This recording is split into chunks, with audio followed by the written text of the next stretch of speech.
The next car we're going to show you here, folks, is a new arrival at ClassicMuscleCars.com.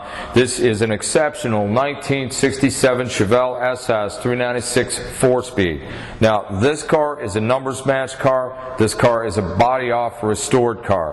What do we mean by body-off restoration? Well, Jeremy's going to show you the car next to it. This 1966 Chevelle is a frame-up restoration, but it was restored in the 70s. It was actually made to be a street sleeper and a street car, which it is, but this car has been restored back to factory original, and it was taken off the frame. So they separated the frame, which is a full frame, off of the body of the car. They removed, obviously, the whole front clip, the inner wheel wells, the core support, the grille, etc., the doors, the trunk. So there was just that body shell left off of the frame. Then the frame was redone, refinished, and the bottom of the car was redone, and it's satin black finish, which is correct for GM. So everything on this car was restored the way that it should be for a top quality restoration for a car that should be restored correctly. Now, this car has some good options on it. It has wood wheel. It also has a turn signal indicator tach. What is a turn signal indicator tach? In 1966, for example, the tachs that they put on the Chevelles were what we call a knee knocker tack. So if you had a 4-speed, the tack was over by the ashtray, and a lot of times as you were moving your legs back and forth, you might hit that. That's why it was called a knee knocker tack. Well, in 1967, they decided to move the tack, so they put it up on the dash so you could see it to the left of the driver. But unfortunately, they covered up the turn signal indicator, because on the wide dashboards of the 67 Malibus and Chevelles and Super Sports, they had the little green arrows on one side and the left side. So on the left side where the tack was, it covered up that little green arrow. So what did they do? They had to do something, so GM engineers how do you say that, Jeremy?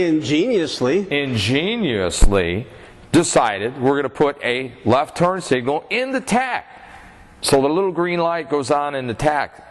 So that's a turn signal indicator inside the tachometer, which is really cool.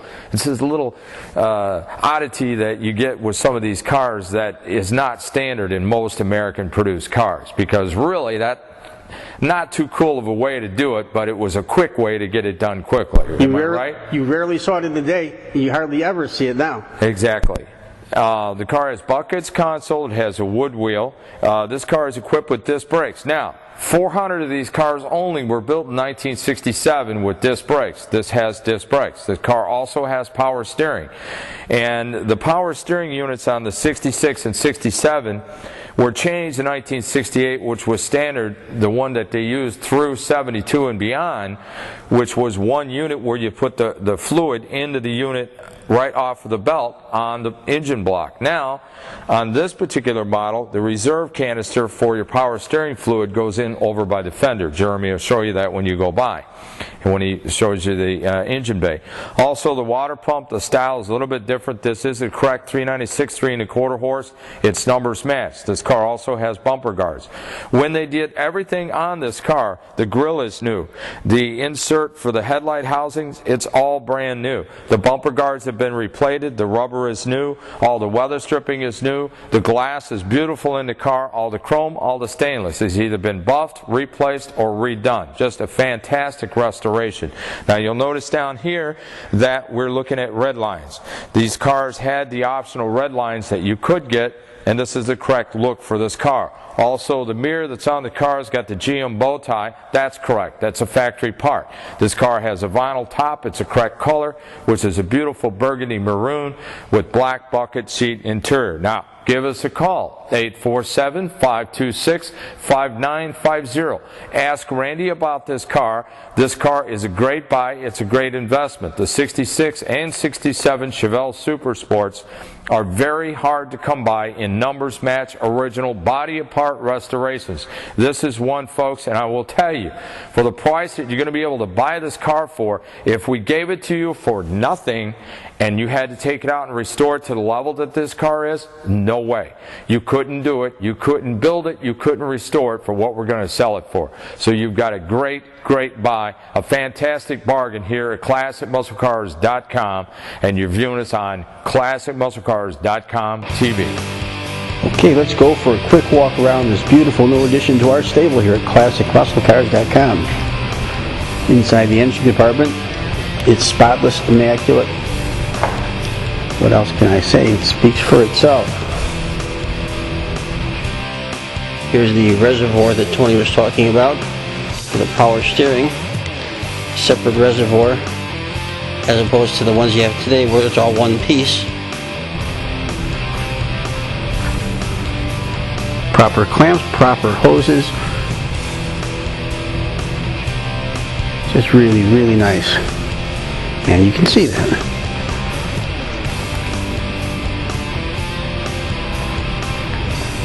All the chrome, grill, headlight housings, awesome condition.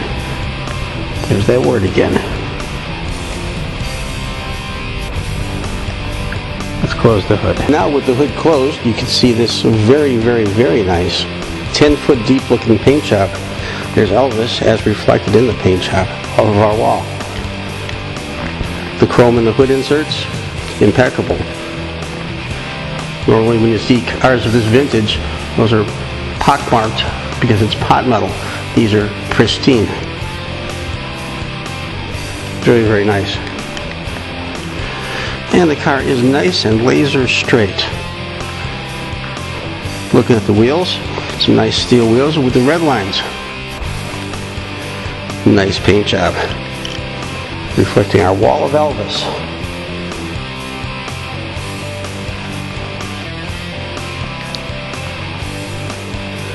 Looking at it from the rear, you can see the tail light housings, the chrome, the lens themselves, the bumper guard. It's all fresh, pristine.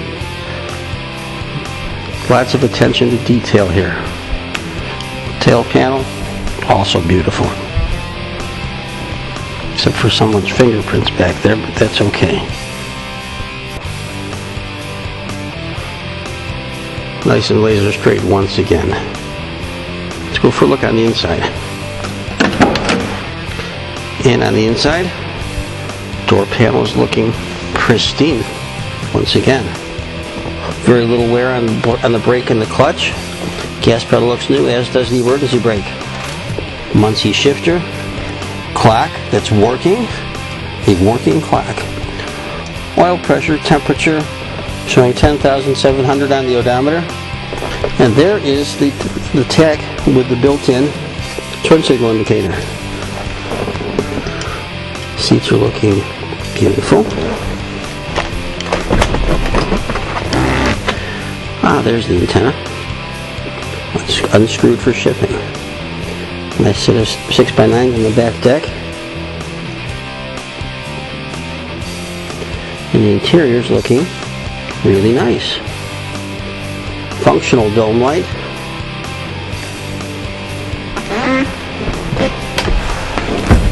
It's got a bow tie AM/FM cassette.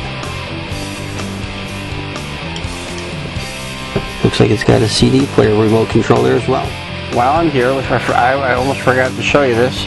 There's the tach with the turn signal indicator. And there it is. By the way, the turn signal works. And here in the trunk, all is looking extremely nice and clean. And it's got a jack and a spare.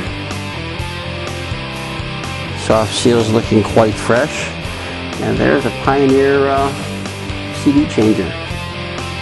Not exactly factory equipment, but nice to have anyway. Nice job in the trunk here. Please look underneath. You can see it may not be like the car that you drive around in on a regular basis. It's got that nice satin black finish. Everything is nice and clean and fresh. Underneath here, it's just clean.